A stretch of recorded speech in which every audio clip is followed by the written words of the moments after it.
Salut. Salut. Ça va? Ça va toi? Ouais, très Tu bien. reviens d'où comme ça? J'étais au Saint-Sépulcre, je t'ai pas dit?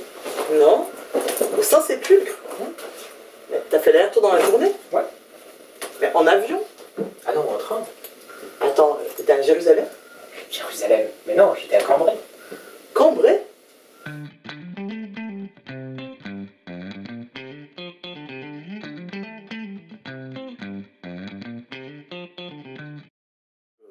En effet, une des plus anciennes représentations figurées, réalistes de la ville de Jérusalem, se trouve conservée à Cambrai. Pour la première fois, donc, cette représentation de Jérusalem n'est pas symbolique. Auparavant, on représentait Jérusalem comme l'orbis terrarum, c'est-à-dire le nombril du monde, un cercle avec un T inscrit dans un cercle. O-T, orbis terrarum. Une représentation purement donc symbolique qui n'avait rien à voir avec la réalité physique de la ville. Il se trouve que sur la carte de Cambrai, la ville apparaît sous sa forme quadrangulaire qu'on connaît, et évidemment tous les monuments musulmans ne sont pas indiqués, c'est une Jérusalem chrétienne qui apparaît sous nos yeux, mais une Jérusalem réaliste, et y compris d'ailleurs, et ça il faut le noter, sur la muraille nord, une croix inscrite qui indique le lieu de mémoire de la prise de Jérusalem le 15 juillet 1099, qui va d'ailleurs devenir une fête religieuse. Et finalement, c'est grâce à Cambrai qu'on possède la première représentation réaliste de Jérusalem au milieu du XIIe siècle.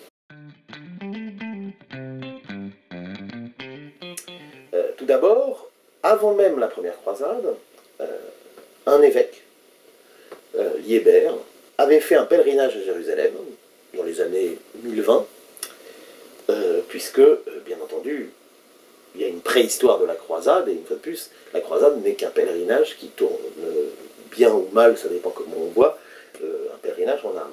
Donc vers 1020, il fait un pèlerinage à Jérusalem, mais qui ne marche pas, il ne va pas jusqu'au bout, et il revient à Cambrai et fonde une église du Saint-Sépulcre, en imaginant, elle n'est plus conservée aujourd'hui, en imaginant ce qu'était finalement l'objet de son pèlerinage qu'il n'a pas pu voir, c'est-à-dire le tombeau du Christ, le sépulcre, l'anastasis en grec. Donc il y a cette église du Saint-Sépulcre au milieu de la ville, et il se trouve que cette ville, topographiquement, a une montagne à l'est, un mont sur lequel il y a une abbaye.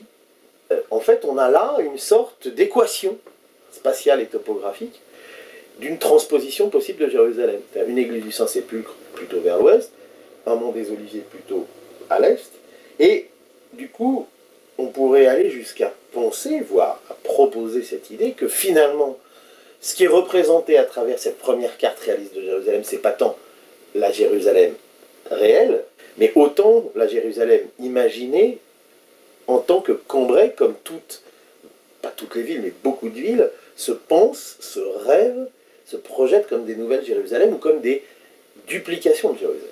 Puisque des duplications de Jérusalem, on en connaît par définition partout.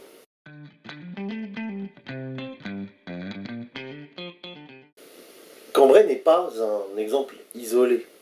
On a des Saint-Sépulcres, des copies de Saint-Sépulcre à plusieurs endroits. Je pense notamment dans l'Indre à Neuvy-Saint-Sépulcre, qui a pour particularité d'être une rotonde monumentale à peu près de la taille de la rotonde du Saint-Sépulcre de Jérusalem, mais au milieu de nulle part, donc c'est assez impressionnant, effectivement, et en Dordogne, à Opter-sur-Dronne ou à Saint-Émilion, mieux connu pour d'autres raisons, avec des églises troglodytes, c'est-à-dire des églises creusées dans la roche. C'est le cas de la grotte du Saint-Sépulcre.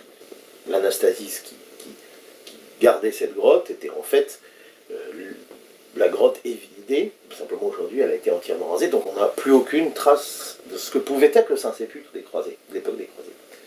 Or, que ce soit dans le cas de Neuvy-Saint-Sépulcre, par exemple, et de cette vaste rotonde au milieu des champs, ou d'Opter-sur-Dronne ou de Saint-Émilion, on a du coup des copies, des transpositions, sans doute en partie imaginaires, mais quand même, vraisemblablement, qui s'inspirent, comme pour la carte de Cambrai, d'un espace réel ou d'un monument réel, qui sont tout à fait bien conservés aujourd'hui. Et en fait, ces copies sont peut-être, et même sans doute, les meilleures traces, sinon peut-être même les photographies visuel d'un bâtiment qui n'existe plus, puisqu'aujourd'hui le Saint-Sépulcre, on peut le voir dans un corps de bâtiment. La rotonde a le volume de Constantin, mais le bâtiment lui-même date de 1810.